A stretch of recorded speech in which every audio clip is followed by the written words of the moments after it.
Jonas, capítulo 1. Vamos fazer uma leitura responsiva. Eu leio os versículos ímpares e peço à igreja que leia em voz bem alta os versículos pares de todo o capítulo 1 do livro do profeta Jonas, que diz assim: A palavra do Senhor veio a Jonas, filho de Amitai, dizendo: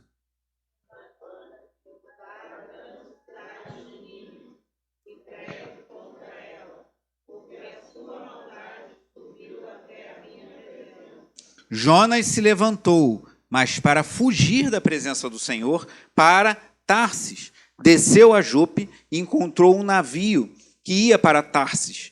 Pagou a passagem, embarcou no navio para ir com eles para Tarsis, para longe da presença do Senhor.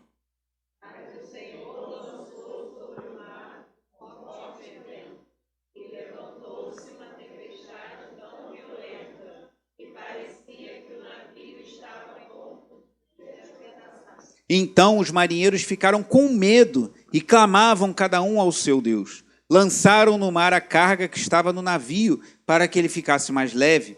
Jonas, porém, havia descido ao porão do navio. Ali havia se deitado e dormia profundamente.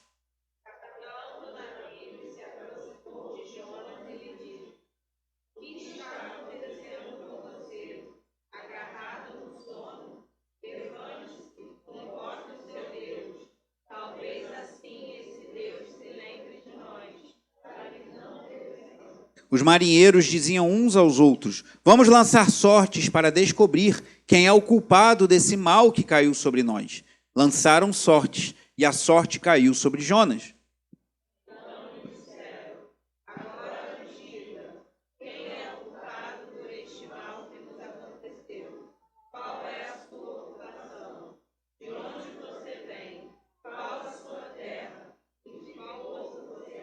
Jonas respondeu: Eu sou hebreu e temo o Senhor, o Deus do céu, que fez o mar e a terra.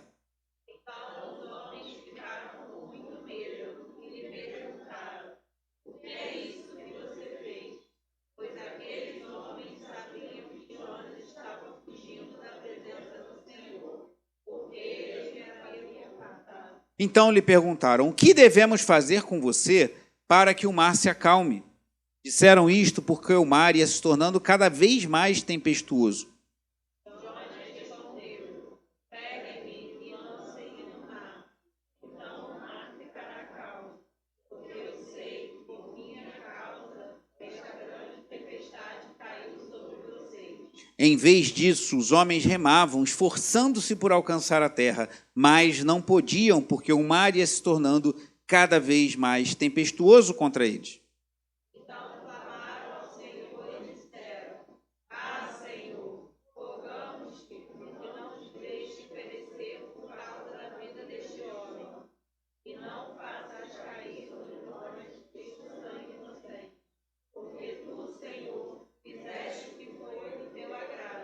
Em seguida, os marinheiros pegaram Jonas e o lançaram no mar, e a fúria do mar se acalmou. Então esses homens temeram muito ao Senhor, ofereceram sacrifícios ao Senhor e deram a voz. E o Senhor ordenou que um grande peixe engolisse Jonas, e Jonas esteve 3 dias e 3 noites no ventre do grande peixe. Oremos. Pai amado e bendito, te louvamos, Senhor, pela igreja reunida essa noite, pela vida de cada irmão, de cada irmã, por aqueles que nos visitam, também te damos graças, por aqueles que acompanham por uma transmissão, também sejam ministrados pelo teu Santo Espírito, e que o Senhor seja exaltado em tudo que fizermos, e possa o teu Espírito Santo falar aos nossos corações, desde as crianças de menor idade até aqueles que têm mais idade aqui em nosso meio, que o teu Espírito fale poderosamente aos nossos corações nessa noite, em nome de Jesus. Amém. Os irmãos podem sentar.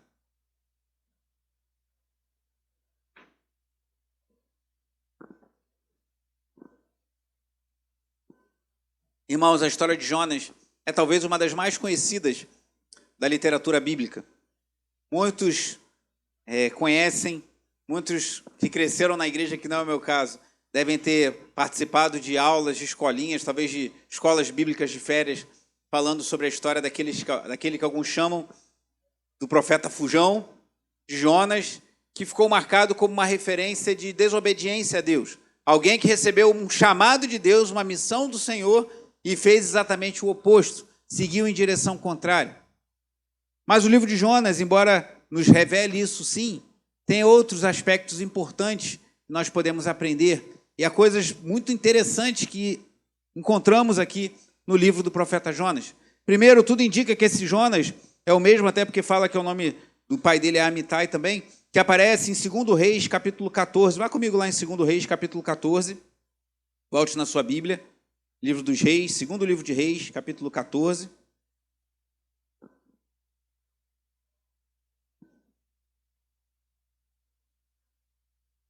Falando do reinado de Jeroboão II, que foi um dos reis de Israel, um mau rei, mas que viveu um tempo de prosperidade.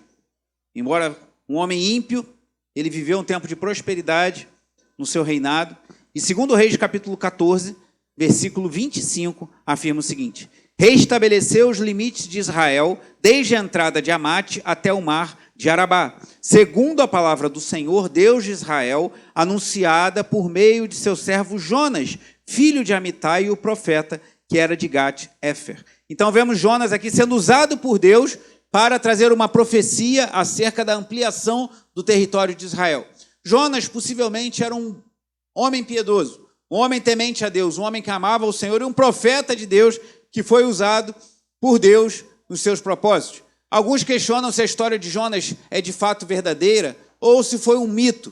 Deus criou essa história de um homem, assim como existe em obras de mitologia, homens que habitaram dentro de grandes monstros marinhos. Essa história é um mito para a gente acreditar em aprender alguma grande lição espiritual, uma grande lição moral.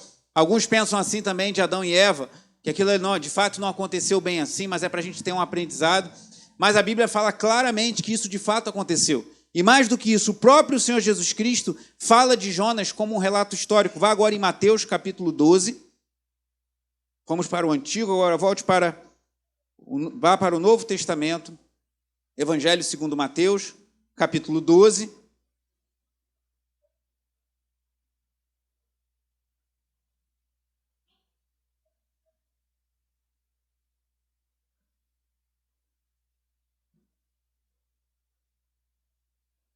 Mateus capítulo 12, a partir do versículo 38, diz assim: então alguns escribas e fariseus disseram a Jesus: mestre, queremos ver algum sinal feito pelo Senhor. Mas ele respondeu: uma geração perversa e adúltera pede um sinal, mas nenhum sinal lhe será dado senão do profeta Jonas. E olha o que afirmou o Senhor Jesus Cristo: porque assim, vamos ler todos em voz bem alta o versículo 40. Porque assim como Jonas esteve 3 dias e 3 noites no ventre do grande peixe, assim o Filho do Homem estará 3 dias e 3 noites no coração da terra. Jesus poderia ter dito: como conta a história que o profeta parou no... A Bíblia não fala que era uma baleia, só fala que era um grande peixe. Como conta aquela história, como tem aquela parábola, mas Jesus foi afirmativo, como ele esteve 3 dias e 3 noites no ventre do grande peixe, mostrando que a história de Jonas apontava para a obra de Jesus Cristo, nosso Salvador, que morreu na cruz e permaneceu 3 dias na morte para depois ressuscitar. Então, se alguém questionar a historicidade da história de Jonas, você pode perguntar se essa pessoa também não questiona a historicidade da ressurreição de Cristo. E quem questiona que Cristo ressurgiu, coloca em xeque a nossa fé.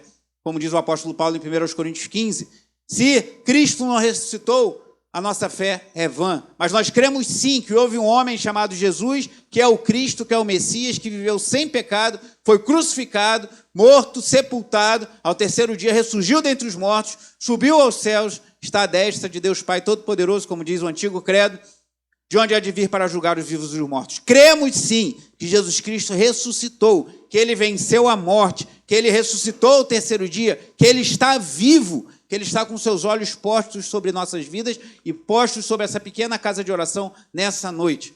E assim como Jesus Cristo permaneceu 3 dias na morte e depois ressuscitou vencendo a morte, é histórico que o profeta Jonas permaneceu 3 dias no ventre de um grande peixe.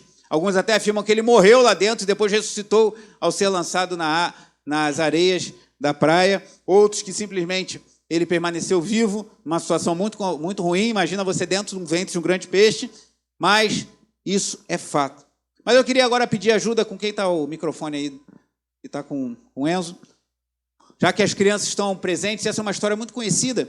Queria que algumas crianças falassem um pouco para todos nós, um pouco sobre a história de Jonas. O que vocês sabem sobre a história de Jonas, o que vocês têm a nos ensinar. Eu dei um pouco do panorama histórico, falei um pouco que Cristo falou de Jonas, falei um pouco que Jonas tem paralelos com a obra de Cristo na cruz em nosso favor. Mas o que vocês têm a dizer? Quem poderia dizer? Quem seria a primeira criança corajosa a pedir o microfone ali para o jovem Enzo? Aqui, já tem um ali, Felipe. O irmão do pastor Mirim. Pode ficar aí. Se quiser, pode falar daí, mas se quiser vir para o púlpito, tu pode vir também. Não, fica aí, rapaz. Pode vir, então. Glória a Deus. Pode falar, Filipão. Mas vira para o povo lá, que o povo quer te ver falando. Chega mais para cá, pessoal. Eu não sei tanta coisa, mas eu sei que Jonas permaneceu 3 dias e 3 noites no ventre do grande peixe. Isso que eu sei, pelo menos. Glória a Deus. Uma salva de palmas para o Daniel. Diácono Valquir, providência uma caixa de lenço ali para a Tatiane e para o Jorge, por gentileza. Pega uma caixa cheia. E mais o quê? Alguma outra criança gostaria de falar? Vamos lá, nossas crianças corajosas. Raquel? Quer falar o quê, filho?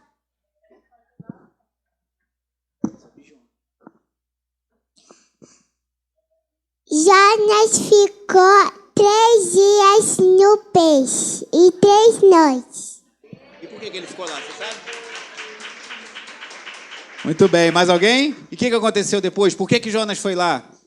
Quem vai poder incrementar mais essa história? Quem pode falar antes que eu chame Daniel? Não, peraí, Daniel. Tem você, tem o outro Daniel, tem um monte de Daniel por aí, fiquem calma. Os evangelistas, Mateus, João. Vamos lá, crianças, coragem. Pode ficar aí, se não quiser vir aqui à frente como a Raquel, né, que é mais extrovertida, ou como o pequeno Felipe, pode falar do seu lugar. Cadê o Enzo com o microfone? Vamos lá, crianças.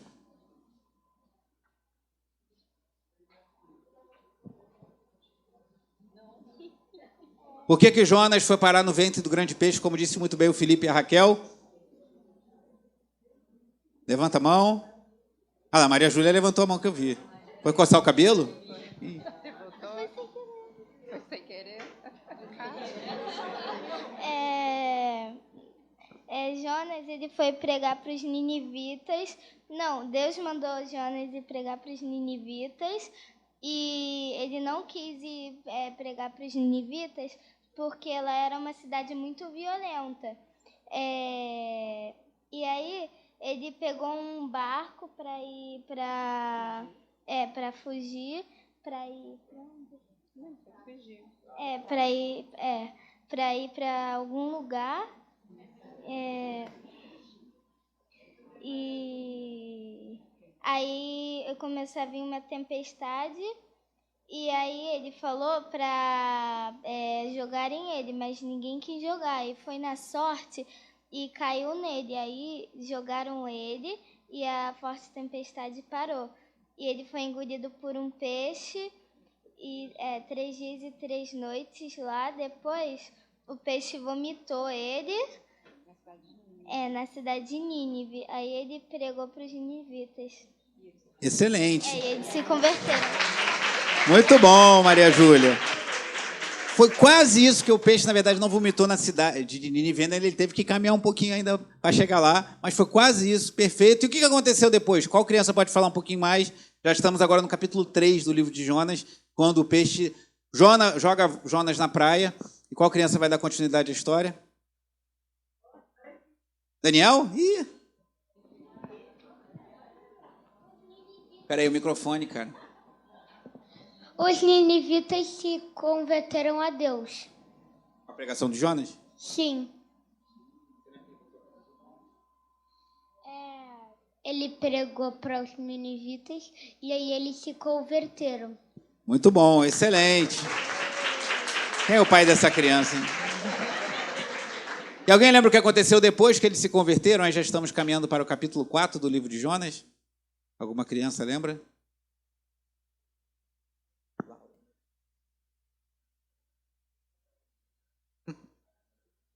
Mais alguém? Dou-lhe uma. Pode falar, Daniel. Quer falar? Não.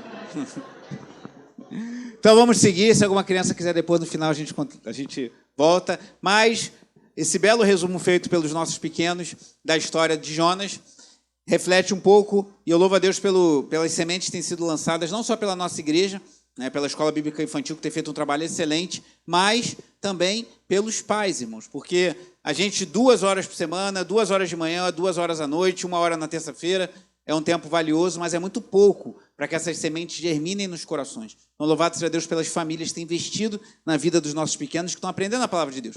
Mas eu queria voltar os olhos para o capítulo 1, refletir um pouco nas cenas que surgem aqui. Primeiro, como ouvimos bem aqui dos nossos pequenos, a palavra do Senhor vem ao profeta Jonas, filho de Amitai, e Deus dá uma ordem para Jonas. Levante-se, vá à grande cidade de Nínive, pregue contra ela, porque a sua maldade subiu até a minha presença. Os ninivitas, eles eram muito maus, eles eram muito cruéis, eram dos povos mais cruéis da antiguidade. Eles não se contentavam em ganhar batalhas, em fazer homens prisioneiros, mas eles tinham atos de extrema crueldade com aqueles que eles venciam nas batalhas, matando com tortura, fazendo toda sorte de barbaridade. Era um povo muito mau, muito cruel, e Deus mandou Jonas ir para lá. E é curioso que outros profetas do Antigo Testamento, você vê oráculos, palavras direcionadas às outras nações. Você vê oráculos em Ezequiel, em Isaías, em Jeremias, de palavras de Deus trazendo juízo sobre outras nações. O livro de Obadias é um livro de 1 capítulo apenas, que traz uma mensagem de juízo sobre os edomitas, que foram cruéis com o povo de Deus quando eles estavam sendo castigados pelos seus pecados, e Deus depois castiga os edomitas, segundo a profecia de Obadias. Mas o único profeta do Antigo Testamento que não só traz um oráculo, mas é enviado para uma outra nação é o profeta Jonas. E o que ele faz?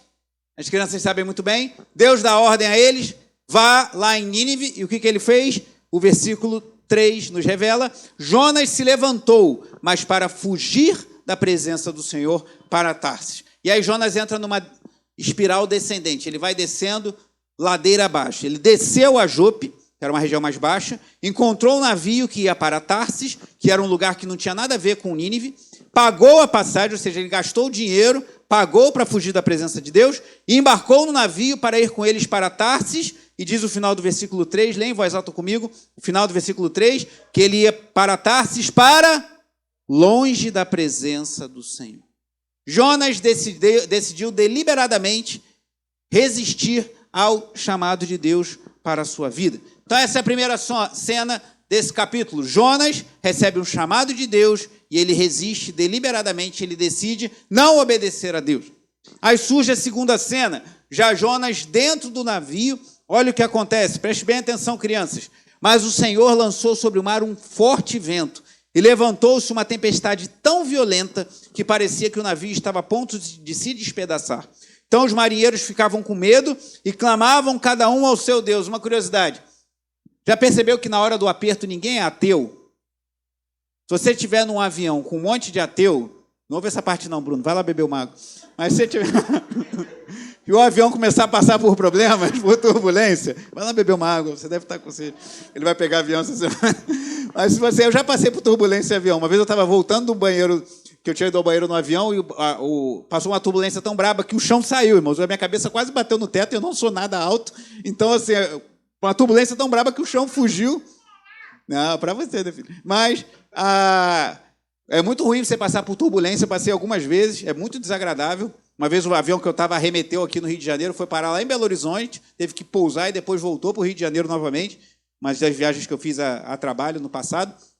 Então, na hora que o piloto fala, ó, estamos com problema para pouso, talvez tenhamos que arremeter, é um silêncio, irmãos. Eu só tive uma vez que eu estava num avião que ele arremeteu, que é aquele negócio que o avião vem para pousar e ele sobe de novo. E aí era um silêncio. Acho que se tivesse um mosquito dentro do avião, você ouvia claramente.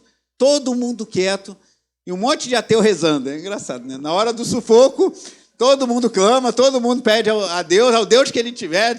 Se souber que tem um pastor dentro do avião, já era. Aí todo mundo se agarra, ora por mim, pastor, salva nosso avião, pede a Deus aí para salvar. Nessa hora ninguém é ateu, né? Então aqui no navio foi a mesma coisa. Era uma tempestade muito violenta, aqueles homens eram experimentados no mar. Mas a violência daquela tempestade foi muito severa. Então eles começaram a clamar aos seus deuses, fazer o que era possível para tentar se salvar daquela situação. E eles começaram, diz o versículo ainda, a lançar a carga no mar para aliviar o navio. E Jonas havia ido mais para baixo. Então aqui a gente aprende alguma coisa. Quando a gente desobedece ao chamado de Deus, Jonas desceu para Jope, pagou a passagem, entrou para o navio, desceu para o porão e depois ele vai parar no fundo do mar. A desobediência a Deus nos leva cada vez mais para baixo. Cada vez mais longe dos propósitos de Deus e cada vez mais ladeira abaixo. E foi exatamente isso que aconteceu com aquele profeta. Então, primeira cena, o chamado de Deus à desobediência de Jonas. Segunda cena, Jonas no navio e uma grande tempestade acomete aquele navio. E agora chegamos à terceira cena, porque o versículo 6 diz que o capitão do navio se aproximou de Jonas e lhe disse: o que está acontecendo com você? Agarrado no sono, levante-se, invoque o seu Deus. Ele nem sabia que era Jonas. Uma pessoa assim, se você tem um Deus, aí pede a ele para ver se algum Deus nos salva. Talvez assim, seu Deus se lembre de nós para que não pereçamos. Irmãos, uma coisa curiosa também. A gente sabe que a depressão ela é vista até em nossos dias como uma doença. E a gente tem que tomar cuidado, porque alguns, em nome da fé, têm trazido um peso grande sobre pessoas que sofrem com a depressão. E a depressão, muitas vezes, se apresenta como uma doença que precisa de um cuidado, precisa de um tratamento. E temos pessoas que conhecemos que passaram por tratamento e conseguiram superar a depressão com a ajuda de Deus, com a ajuda de irmãos, com a ajuda da família e, por vezes, com a ajuda médica e psicológica também. Entendemos que são recursos que Deus fornece para a saúde mental do seu povo em especial e da humanidade de forma em geral. Então, não quer dizer que toda depressão é fruto necessariamente de desobediência. Mas, nesse caso, e eu acredito que em alguns casos é sim, Jonas estava com um perfil depressivo. Quem imagina, irmãos? O navio saculejando, o navio balançando, tempestade, onda para todo lado, e onde Jonas estava? No fundo do navio, dormindo. É algo típico de alguém que está com um quadro depressivo. A pessoa perde o ânimo. E aí eu falo já como alguém que passou por uma depressão muito severa na minha adolescência. Eu tive muitos pensamentos suicidas. Eu era, nossa família não era cristã, eu era metaleiro, ficava ouvindo umas bandas bem pesadas que o Bruno ouvia também, bem barra pesada, às vezes sozinho no meu quarto, trancado.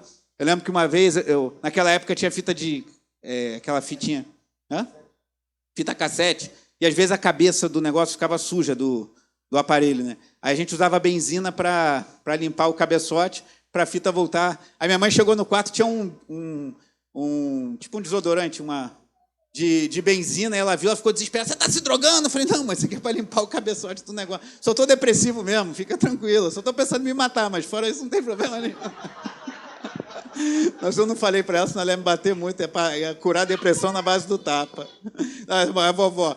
Mas, assim, eu passei por uma depressão muito severa na minha adolescência, não conhecia o Senhor, mas conheço cristãos que atravessaram por depressão. E, irmãos, é uma coisa que parece que mina as tuas forças. Você perde a vontade de viver, você perde a vontade de se relacionar com as pessoas, você perde a vontade até de se alimentar. Então, eu creio que a gente pode enxergar aqui um quadro depressivo que o profeta enfrentava, pois ele foi ladeira abaixo, cada vez mais ao fundo, e todo mundo desesperado, querendo salvar o navio, e ele dormindo profundamente.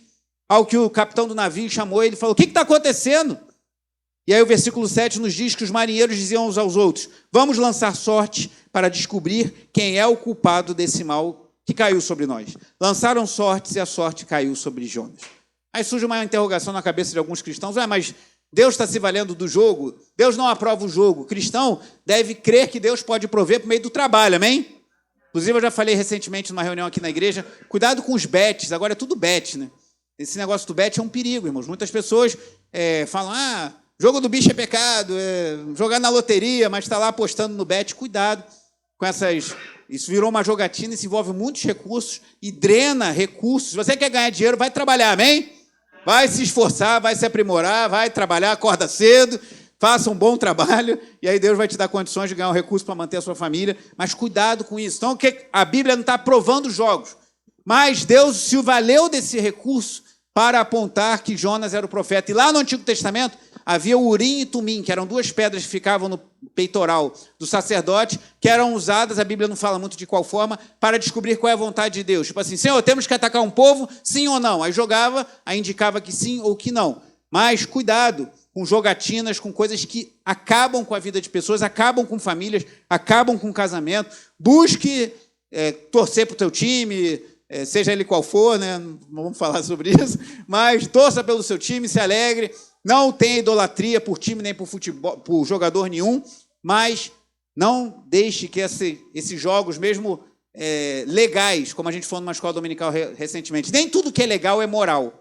Tem muitas coisas legais que não são morais à luz das Escrituras. Mas aqui Deus lançou o sorte, deixou que eles, pelas sortes, apontassem para Jonas, e no versículo 8 diz assim: então lhe disseram, agora nos diga, quem é o culpado por este mal que nos aconteceu? Qual é a sua ocupação? De onde você vem? Qual é a sua terra e de que povo você é? Eles foram para Jonas achando que o problema estava em Jonas e eles estavam certos. Ao que Jonas respondeu no versículo 9, eu sou hebreu e temo o Senhor, o Deus do céu, que fez o mar e a terra. Aqueles homens eram politeístas, eles criam em vários deuses. Mas ao ouvirem de um homem que temia o Deus do céu, que fez o mar e a terra, eles ficaram apavorados. Se você está temendo um homem, se você teme um Deus que fez o mar e a terra, como é que você foge para dentro do mar num navio para fugir dos desígnios dele? Então, o versículo 10 diz, os homens ficaram com muito medo e lhe perguntaram, que é isso que você fez? Pois aqueles homens sabiam que Jonas estava fugindo da presença do Senhor, porque ele lhes havia contado. O livro de Jonas, irmãos, é também uma grande história sobre a soberania de Deus. Mostra que Deus é soberano sobre as nações, que Deus mandou que o seu profeta fosse pregar numa outra nação. Mostra que Deus é soberano sobre o tempo, porque Jonas desobedeceu e Deus mandou a tempestade acometer aquele navio. Mostra que Deus é soberano até sobre os dados que foram lançados para que Jonas fosse apresentado como a causa daquela situação. Mostra que Deus é soberano sobre o grande peixe, que Deus mandou o peixe ficar lá de sobreaviso, esperando Jonas cair do mar para ser engolido por ele, e depois determinou que o peixe lançasse Jonas no lugar certo. Mostrou que Deus é soberano e controla todas as coisas, e o único aqui que resiste ao chamado de Deus é o profeta. Olha que coisa. O tempo não resiste à ordem de Deus. O peixe não resiste à ordem de Deus. Os dados não resistem à ordem de Deus. Tudo se submete a Deus. O único que não se submete a Deus é o homem chamado o homem de Deus. Isso acontece até hoje, irmãos. Quantas vezes nós não agimos assim? Deus nos manda ir para Nínive, e a gente fala, para Nínive não, vou para Tarsis. Vocês, crianças, sabem da importância da obediência, amém? Obediência aos pais, obediência ao pai, à mãe, aos avós. Mas quantas vezes vocês não são tentados para desobedecer, como assim fez Jonas? E o que aconteceu? Deu tudo errado. Jonas se deu muito mal e ficou numa situação muito difícil. E aí o que Jonas responde aqui no versículo 12?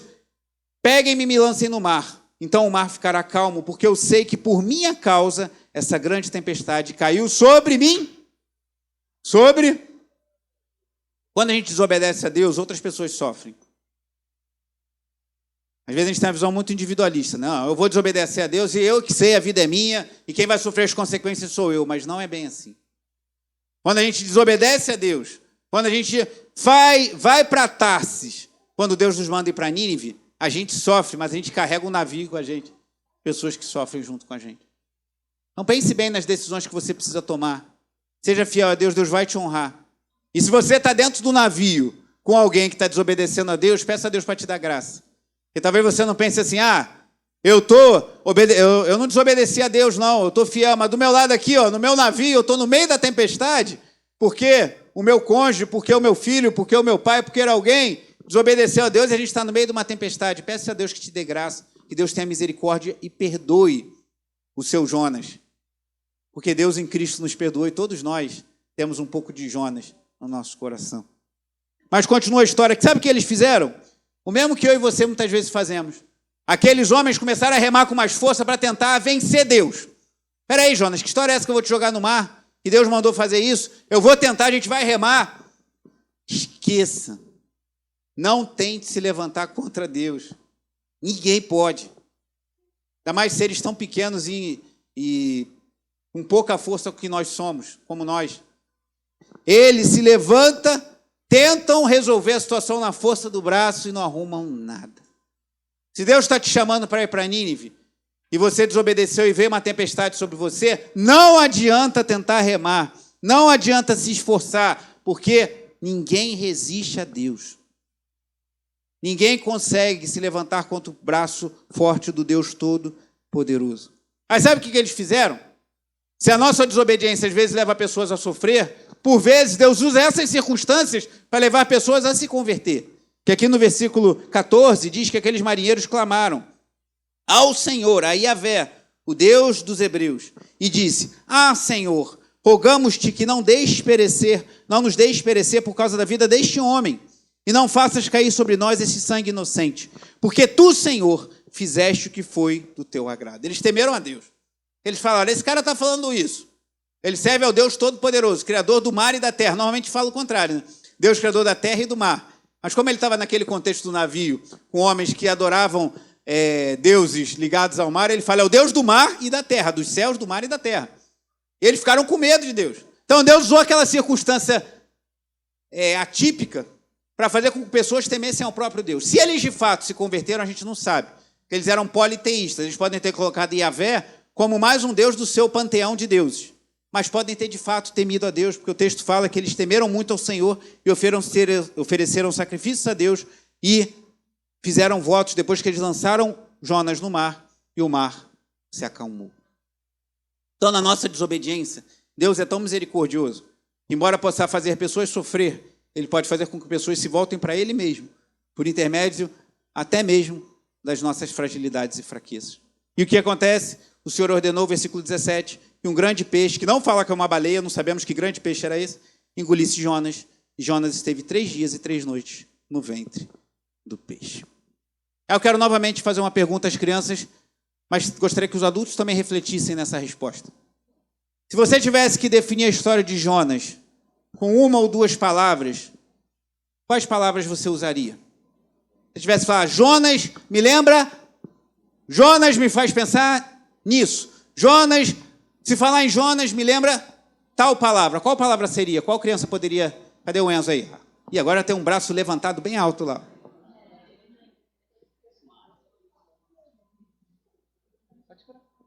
Desobediência. Excelente, desobediência. Maria Júlia, você não levantou a mão?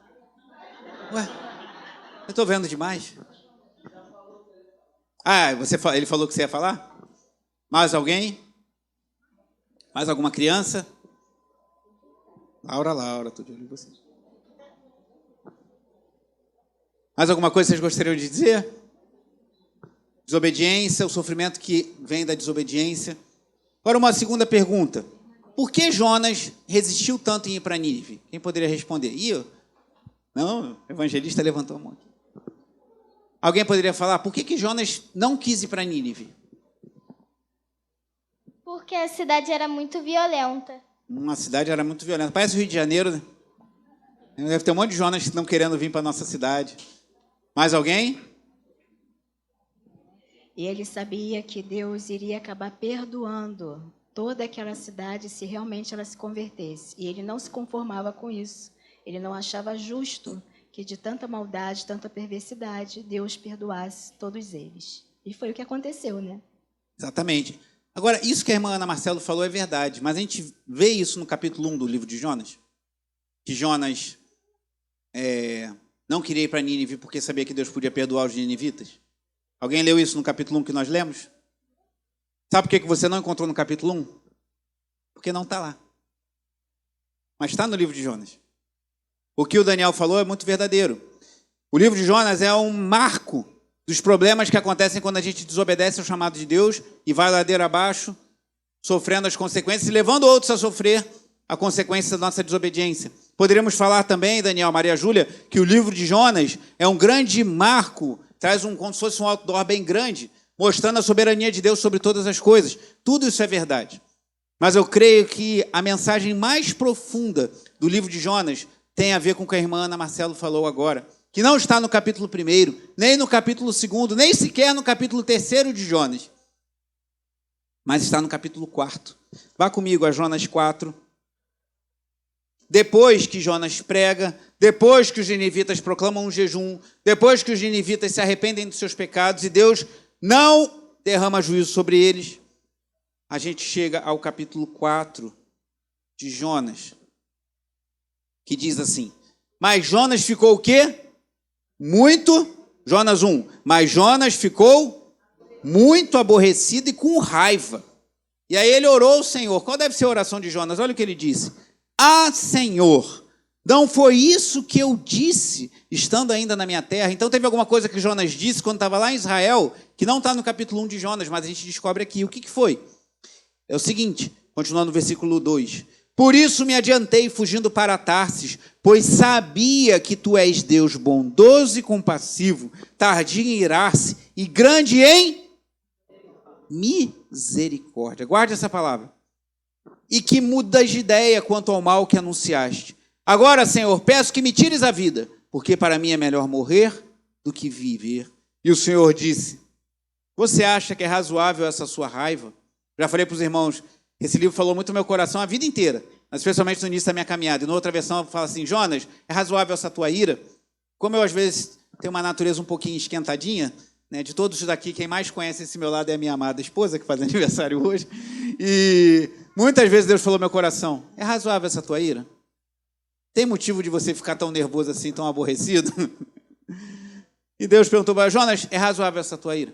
Então, se Jonas, crianças, é um livro que fala sobre o problema da desobediência a Deus, é um livro que mostra que Deus é soberano sobre o tempo, sobre os mares, sobre as nuvens, sobre os dados, sobre tudo que acontece, sobre o grande peixe. Jonas é um livro que, acima de tudo, mostra que nós devemos ter um coração compassivo e misericordioso, assim como o nosso Deus tem. Porque o problema de Jonas não era a violência dos ninivitas, embora eles fossem muito violentos. Não era a maldade daquela cidade. O problema de Jonas é que ele odiava aquele povo. E ele sabia que se aquele povo ouvisse o evangelho ainda não deixava de ser um evangelho, uma boa notícia, mas se ouvisse a pregação, eles poderiam se arrepender, Deus não traria juízo sobre eles, eles queriam que eles fossem destruídos. Essa era a verdadeira motivação de Jonas. Eu queria que você, aí, os adultos, fizesse o exercício. Pensa naquela pessoa que você mais bem quer na sua vida, para não dizer o contrário. Vale político, vale autoridade da justiça. Aquela pessoa que você quer muito bem.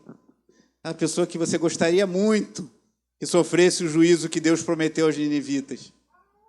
Se Deus chega para você e vai lá, onde a Ana Paula foi com Hércules, vai lá, Ana Paula, e prega lá, Ana Paula, lá em Brasília. Eles estiveram em Brasília no final do ano. Vai lá e prega para aquele sujeito que você está esperando vir a notícia de que ele passou dessa para uma pior, ou melhor, para uma melhor, e você vai ficar tão triste que você vai rir por 3 dias. Se Deus falasse isso para você, vai lá e prega para aquele cara lá, ó. Vai lá e fala para ele. Será que a gente não seria um pouquinho de Jonas? E saindo das esferas do alto poder da República, mas vindo para o nosso dia a dia. Aquele vizinho chato que bota o som alto, você está orando para ele se mudar para longe da tua casa. Aquele chefe que pega no seu pé. Aquele parente que parece aquele anúncio que tinha do tio da Suquita, lembra? Do elevador, que fica falando um monte de bobagem, tu não entende nada. Ai, meu Deus, que tio chato que me liga para me falar um monte de coisa que não tem nada a ver. Talvez até o seu cônjuge. O livro de Jonas é um livro que fala sobre desobediência. As crianças falaram muito bem. É um livro que fala sobre resistir à vontade de Deus, mas é um livro também que fala sobre compaixão, sobre misericórdia, que Deus teve daquele povo e que se dependesse de Jonas, Deus não teria. Da misericórdia e da compaixão que Deus teve de mim, de você, e que Deus talvez esteja querendo que você tenha de alguém que está na sua teia de relacionamentos, mas que você não quer ter. Vocês, crianças, podem falar de Jesus para os seus amiguinhos. Viu, Daniel? Vai voltar às aulas já em fevereiro. Vamos falar de Jesus para os seus amigos. Vamos falar de Jesus, Raquel, para suas amiguinhas na escola, seus colegas de condomínio, mesmo para aquele que te persegue, mesmo para aquele que você acha muito chato. O livro de Jonas é sobre isso. É sobre o coração do profeta, sobre o coração duro do ser humano, que todos nós temos. Mas o livro de Jonas, como falei no início, ele nos aponta também para Cristo. Pois, como disse, palavras do próprio Senhor, como Jonas esteve 3 dias e 3 noites no ventre do grande peixe, assim Jesus esteve 3 dias e 3 noites na morte. E ele ressuscitou. Só que Jonas era pecador igual a mim e a você. Jonas resistiu ao chamado de Deus. E Deus pegou ele pelo braço e jogou ele lá em Nínive. Mas Cristo não era pecador, como eu e você. Jesus não teve um pecado. Jonas era pecador e não queria pregar. Cristo não era pecador e ele foi lá e, mais do que pregar, ele se entregou em nosso lugar. Então, que a gente possa olhar para a obra de Jesus, inclusive as crianças. Quando vocês lembrarem de Jonas, lembrem disso. Que Jonas desobedeceu, que o povo de Nínive era um povo muito desobediente, muito malvado, muito cruel, mas também Jonas era um homem que, na verdade, não queria que eles se arrependessem, queria que eles fossem julgados por Deus. Mas Deus amou os ninivitas, e Deus amou a mim, e Deus amou a você, a tal ponto de enviar seu Filho unigênito, para que todo o que nele crê não pereça, mas tenha vida eterna. Jonas foi um missionário para uma terra ímpia, mas Deus fez do seu filho o maior dos missionários. Jonas deixou Israel, Cristo deixou os céus e a glória. Jonas desobedeceu, Cristo nos obedeceu em um momento ao chamado de Deus para a sua vida. Jonas, por sua pregação, trouxe salvação para uma cidade, Nínive. Cristo, pela sua morte e ressurreição, trouxe salvação para todos aqueles que nele creem, em todos os tempos. Então, que Deus faça com que tenhamos um coração mais parecido com o de Jesus e menos de Jonas. E depois, no final do livro, fica revoltado porque Deus faz nascer uma planta e ele fica todo feliz, e aí Deus mata a planta. E aí Deus, com a sua paciência, fala no último versículo do livro de Jonas: você não acha que eu deveria ter muito mais compaixão da grande cidade de Nínive, em que há mais de 120 mil pessoas que não sabem distinguir entre a mão direita e a mão esquerda, e também muitos animais? E a gente entende que o livro termina falando de compaixão. Então, muito mais do que desobediência, Jonas é um tratado sobre misericórdia, compaixão e sobre coração. E nós precisamos ter mais parecido com o de Jesus do que com o de Jonas. Vamos orar e pedir a Deus que nos dê esse coração, nos dê um coração perdoador, nos dê um coração compassivo, nos dê um coração misericordioso, como Deus é para conosco. Feche seus olhos, curve sua cabeça, faça a sua oração.